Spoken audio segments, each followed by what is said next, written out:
My name is Christian J. Sarmiento and here's my website. In my website, there's a home, hobbies, education, others, hire me, and also the learning page. In my learning page ay makikita natin ang pagiging dynamic and interactive ng aking website.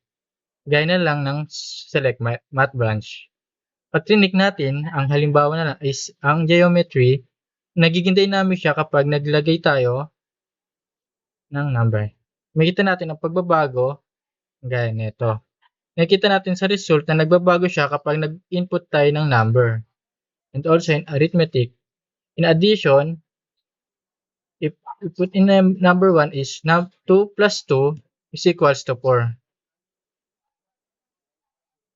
And in subtraction, 10 minus 2 equals to 8. Very dynamic. And also we have a quiz kung saan dynamic rin siya dahil kapag naglagay tayo dito ng maling sagot, yan, lalabas ang incorrect, then ang correct answer. Then may lalabas din dito kung ilan quiz na ang nasagutan mo at ilan na ang tama mo. Halimbawa, 16. Submit answer is correct, well done. Then nagbago ang question answer into 2 and correct answer into 1.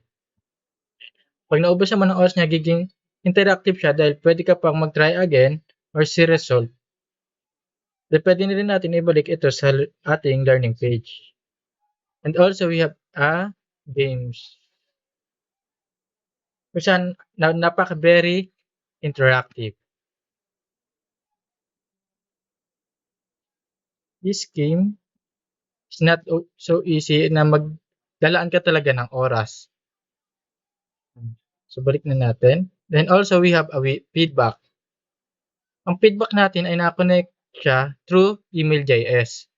Kaya neto. At lalagyan natin ang ating email. Then, anong gusto natin sabihin. Then, submit feedback. Yan. Ayun lang at makikita na natin ang result. Ang website ko ay third-party hosted using Infinity Free. Ang advantage ng Infinity Free is easy to access and modify anytime, and it's cost efficient.